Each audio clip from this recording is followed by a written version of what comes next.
This, as you'll see in a second, is a farm in the middle of a neighborhood. And the location, Whitelock Street, specifically between Linden Avenue and Brookfield Avenue, is really important. How many folks are familiar with what Whitelock Street means in Baltimore City? Anybody want to say what it means to you? What the street means? Yeah. I've just been there. It's right Folks who know Baltimore history. Not the best, okay. Yeah. So Whitelock Street is in the absolute center of Reservoir Hill. It's basically, for the last 100 years or so, been the commercial hub for the neighborhood. It's been where the pharmacy is located, where the really small commercial, think about Greenmount Avenue, think about Monument, similar to that style. It was that way through most of the 20th century. In 1968, many of you are familiar with the Baltimore riots, left Whitelock Street in pretty bad shape. And really, since then, the street has had, as folks in the neighborhood will call it, a problematic history. In the 80s and 90s, it was a big drug zone, such that the city decided it was actually better to demolish the entire block of Whitelock Street between Linden Avenue and Brookfield, instead of actually working with it. So it was a very controversial decision. This was in 1994. This is now 2012, and there's still nothing on that street except for now a Whitelock Community Farm and a few other community-based projects that we work on. Everybody okay so far? Have I painted the picture? It's coming soon. So again, this is a neighborhood that is by definition a food desert. We have two very small markets, both, I guess really one with plexiglass, the other actually is open, but still you're not going to be able to find a tomato, you're not going to be able to find a banana. This is a neighborhood that doesn't even have real businesses beyond those small stores. There's not a bookstore, there's not a movie theater, there's not a hardware store. The fact that you can see this is Whitelock Street, the curb is now just trees, means that we need to create on our own the places for people to come and meet each other and talk. And in a place like Reservoir Hill, where you have lots of different kinds of houses, you've got big mansions on Utah Place, you have much more humble, modest houses on Park Avenue, on Brooks Lane, on Brookfield, that you have a really interesting mix of folks. And when they don't ever have a chance to say hello, that's when sometimes you end up with some problems. Making a place where they can say hello is really, I think, the best thing beyond the actual food that we produce that happens at Whitelock. So now you have a bit of a history. You understand that this is a street that has a really strong significance for people. In a lot of ways, it's still kind of the phantom limb for the neighborhood. People are still clutching that Whitelock is supposed to be the place where you go and buy things. The fact that now on Saturday mornings you can actually buy food and quite an assortment of it is really amazing. And the fact that it was done by people who live in the neighborhood, who can see the actual farm from their doorstep. This is not in the middle of a park. It's not by a school. This is really right in the middle. Makes it, I think, a really special project and, special people. So, Elisa, you want to continue? Yeah, well, so go to the next slide. I just want you guys to see this. This is what it looked like before all the buildings were demolished. So you can, all the activity that was there is pretty impressive. And then that just like all kind of was demolished. And go to the next slide. And so this is what what we were working with when we first got there. I moved to the neighborhood in 2009. I'm from Philadelphia, and I moved to Baltimore because my husband got a job, and I reluctantly followed along. But now I love it here. I do. So I was really interested in getting into farming, and I did the New Farmer Training Program. And while I was doing the New Farmer Training Program, I was really lucky to find other people in the neighborhood that were also interested in growing food and actually starting a farm in the neighborhood. So talk about being in the right place at the right time. So there were like 9 neighbors, 9 of us that got together, and it kind of also grew out of RHIC a little bit. There's a green team. And in the green team, there were talks about how there needs to be a healthy food team because this is, of course, a food desert. And we a lot of the residents are getting their produce, or not their produce, their food out of the corner stores in the neighborhood, which is not a great selection, as we know. So we decided that with this healthy food team, one of the things that we would work on is actually starting a farm in the neighborhood. And so here we go. We're actually creating the farm. We worked with tons of residents and also volunteers from outside of the community.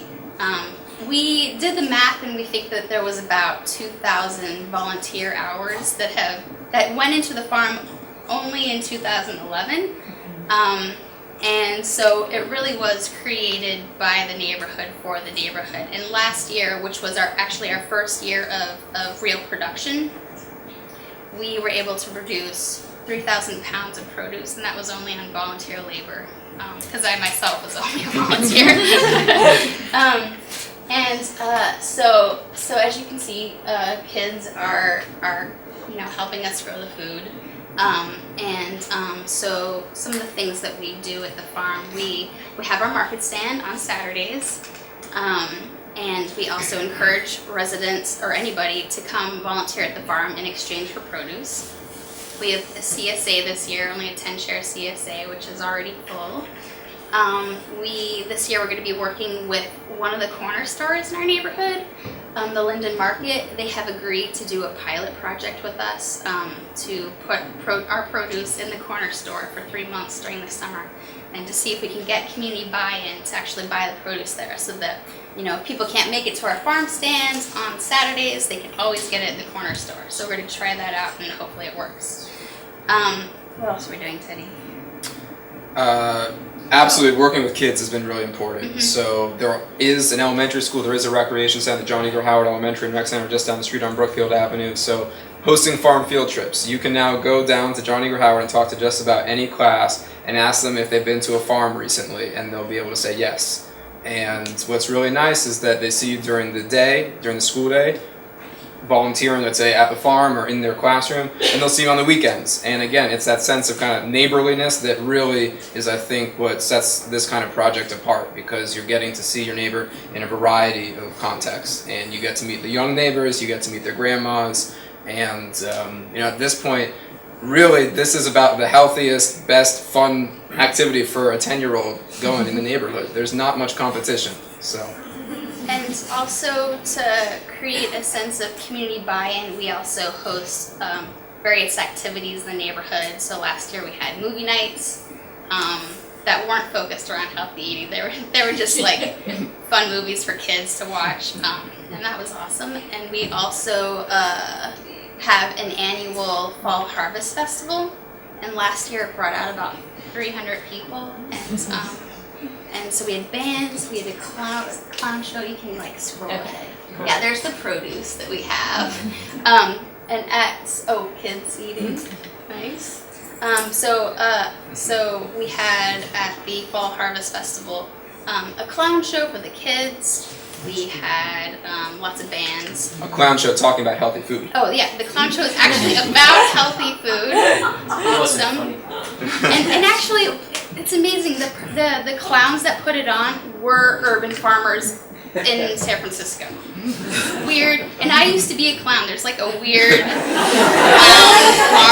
urban farm thing. I don't know. So this is at the Harvest Festival in October. This was the greens cook-off. So we had almost 24 residents bring their greens recipes, and we had judges and we had prizes. And I think, again, the best thing about this kind of project is that even if you don't like to dig in the dirt, there's another way to help. It's maybe painting on the chalkboard, or it's bringing your favorite recipe, contributing to a neighborhood recipe book. These are folks who really did not know each other just a few minutes before, and by the end of the day, they're really hugging. And we might have a picture of that. One's in the room right now. Yep. That's me. Yeah.